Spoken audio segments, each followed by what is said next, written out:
আসসালামু আলাইকুম। কি অবস্থা সবার, কেমন আছেন? আশা করি ভালো আছেন। তো কিছু ভাই আমাকে প্রশ্ন করেছেন যে ভাই ডেলিভারি কাজে যে গাড়ি চালাবো জরিমানা কেমন আসে। তো ভাই জরিমানা বড় বিষয় না, ঠিক আছে? জরিমানা আপনি যদি ভুল করেন তাহলেই তো জরিমানা আসবো, ভুল না করলে তা জরিমানা আসবো না। যেমন আমি 1 বছর হলো এই কুয়েতে আসছি, মাত্র 15 দিন আর জরিমানা খেয়েছি, তাও আমার একমাত্র ছোট্ট একটা ভুলের কারণে।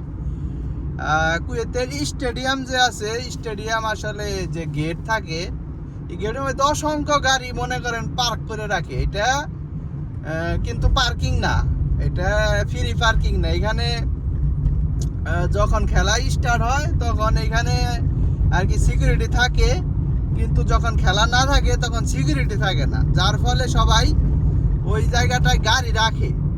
তো আমি নতুন অবস্থায় প্রথমত বুঝতে পারি নাই, যার ফলে গাড়ি রাখি ওইখানে আর কি। আমার 15 দিনের ফাইন করে আমাকে পুলিশ। এটা কিন্তু আমার ভুল। আমি যদি একটু 2 মিনিট সময় নিয়ে যদি করতাম, অন্য জায়গায় গাড়িটা রাখতাম, তাহলে কিন্তু আমাকে কখনোই ফাইন দিত না পুলিশ। 1 বছরের মধ্যে মাত্র 15 দিনের ফাইন, এটা তো আমার শিক্ষার জন্য। আরেকটা আছে ট্রাফিক লাইন, মানে ট্রাফিক রুলস। আপনার লাইট আছে যে আপনার যদি লাড়ায় পরে তারপর যদি আপনি চলে যান, এখানে আপনার সতর্ক থাকতে হবে ভাই। আপনি যদি অসতর্কতামূলক যান তাহলে তো ফাইন আসবেই, তাহলে 150 দিনার, ঠিক আছে? বাংলাদেশে প্রায় আপনার 50,000 টাকা, প্রায় না 50,000। তো যাই হোক, তো হিসাব করে আপনি গাড়ি চালাবেন, আপনার নলেজে গাড়ি চালাবেন, কখনোই ফাইন আসবে না। আপনি ফোন চাপবেন না গাড়ি চালাইতে সময়, ফাইন আসবে না। আপনি যতটা মানে ইজি ভাবে গাড়ি চালাবেন, আপনি ফোন যখন আপনি বসে থাকবেন তখন আপনি ফোন চালাবেন, হাতে মোবাইল রাখবেন না, বাস। জরিমানা আসার তো কোনো কারণ নেই। তবে হ্যাঁ, শহরাঞ্চলে যেমন সিটি, হাওয়ালি, সালমিয়া এই দিক এলাকায় জরিমানাটা একটু বেশি আসে, শুধুমাত্র পার্কিং এর জন্য, ঠিক আছে?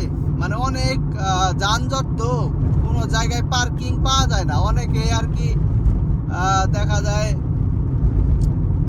রং পার্কিং এ গাড়ি রাইখা 2-4 মিনিটের জন্য চলে যায়, পুলিশ আইসা ফাইন দিয়ে দেয়। আসলে এই ট্রাফিক ফাইনের মধ্যে এই নো পার্কিং এ গাড়ি রাখলে বেশি ফাইন।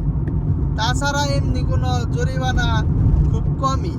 মানুষ যে বলে যে এই জরিমানা দিতে হবে, সেই জরিমানা দিতে হবে, আসলে ততটা না, ঠিক আছে? এটা মাথায় রাখবেন যে আপনি কোনো ভুল করবেন না, ভুল না করলে আপনার জরিমানা আসবে না। সামনে ক্যামেরা আছে, আমি যদি ফোন এখন হাতে নিয়ে ভিডিও করি তাহলে অবশ্যই আমার জরিমানা আসবে। আমি হাতে নিব না, এইটুকুই বাস।